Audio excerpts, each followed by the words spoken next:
तो भाई और बहनों, बढ़ते हैं पूज्य गुरुदेव जी के कर कमल से लिखित पवित्र पुस्तक में। आज पेज नंबर 208 पे आज गुरुदेव भगवान ने भगतमती मीराबाई जी की कथा को शामिल किया है। ये कथा हमें बहुत कुछ समझाएगी। ये कथा हमें भक्ति मार्ग पर दृढ़ता प्रदान करेगी। जो भाई बहन लोक लाज में जी रहे हैं, भक्ति भी कर रहे हैं, समाज की, रिश्तेदारों की, यार दोस्तों की लोक लाज में फंसे हुए हैं, जो भक्ति भी कर रहे हैं लेकिन दृढ़ नहीं हैं, छोटी छोटी बातों पर दबाव में आकर, लोकलाज में आकर मर्यादा तोड़ बैठते हैं, ये वीडियो आज उन सभी भगत भाई बहनों को दृढ़ता प्रदान करेगा। मीराबाई की कथा। मीराबाई का जन्म राजपूत जाति में हुआ था। महिलाओं को घर से बाहर जाने पर प्रतिबंध था। गुरुदेव भगवान ने बताया कि ये जो काल है 21 ब्रह्मांड का स्वामी, ज्योति निरंजन, ब्रह्मा विष्णु महेश का पिता, दुर्गा का पति, इसने परमेश्वर की अच्छी अच्छी आत्माओं को, परमेश्वर की विशेष आत्माओं को, जो कभी गुरुदेव भगवान की शरण में थी लेकिन पार नहीं हो पाई, फिर उन आत्माओं को इस काल ने वर्तमान कलयुग की बिचली पीढ़ी वाले मोक्ष के प्राइम टाइम में ऐसे ऐसे परिवारों में जन्म दे दिया, ऐसे ऐसे जातियों में जन्म दे दिया, ऐसे ऐसे धर्मों में जन्म दे दिया कि उन आत्माओं को निकाल पाना बेहद मुश्किल कार्य है। लेकिन भाई और बहनों, काल तो अपना जाल फैलाता ही फैलाता है, लेकिन ये परमात्मा उसका बाप है, उसका पिता है, ये सर्वद्रष्टा है, अंतर्यामी है, सर्वे सर्वा है। काल इस परमेश्वर की रेंज से बाहर एक कदम भी नहीं रख सकता। काल ने तो अपनी सोच आधार से आत्माओं को फंसाने के लिए भिन्न भिन्न धर्म और जातियों में डाल ही दिया, लेकिन इस परमात्मा ने भी कुछ ऐसे उदाहरण पेश करने थे अपनी विशेष आत्माओं के साथ में। जैसे मीराबाई को काल ने अपनी सूझबूझ से राजपूत जाति में जन्म दे दिया। यानी राजपूत जाति का नाम आते ही इंसान अपने आप में गर्व महसूस करता है। ये अहंकार का प्रतीक है, मान बढ़ाई का प्रतीक है। ब्राह्मण जाति का नाम आते ही इंसान अपने आप को गर्वित महसूस करता है।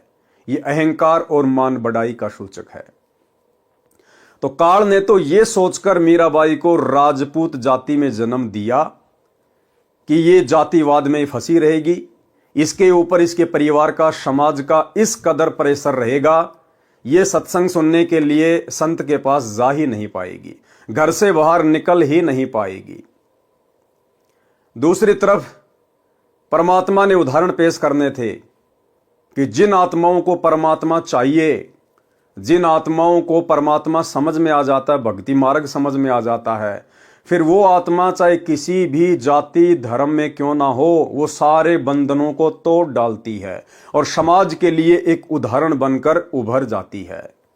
तो मीराबाई को परमात्मा ने वर्तमान कलयुग की बिचली पीढ़ी में एक उदाहरण के रूप में पेश करना था आप और हम भगत भाई बहनों के लिए, कि भाई जब मीराबाई राजपूत जाति में जन्म लेकर, वो भी आज से 500 550 साल पहले, जिस समय जातिवाद कितना भयंकर था, माता बहनों को ठाकुर लोग अपने घरों से बाहर नहीं निकलने दिया करते थे, खुद ही भैंसों का गोबर डाला करते थे, खुद ही बाहर से पानी लेकर आते थे, खुद ही घर के बाहर का, खेतों का सारा काम करते थे, लेकिन अपनी माँ बहनों को, अपनी स्त्रियों को पर्दे में रखा करते थे, वे उनको अपनी इज्जत समझा करते थे।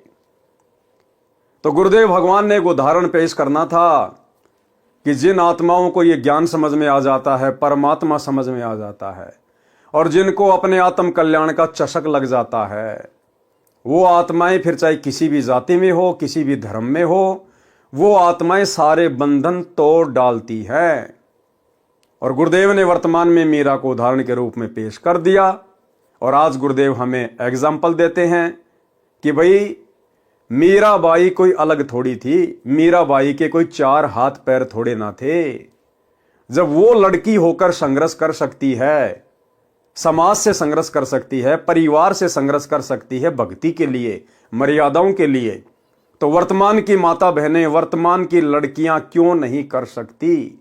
तो वर्तमान की माता बहनों ने, भगत भाइयों ने मीराबाई जैसी आत्माओं से संघर्ष की प्रेरणा लेकर आगे भक्ति मार्ग पर बढ़ना चाहिए। तो काल ने तो मीराबाई को फंसाने के लिए राजपूत जाति में डाला था, और परमात्मा ने उसी राजपूत जाति वाली मीराबाई को वर्तमान में उदाहरण के रूप में पेश कर दिया कि भैया जिसने भक्ति करनी होगी उसके लिए तो मीराबाई का एक उदाहरण ही काफी है।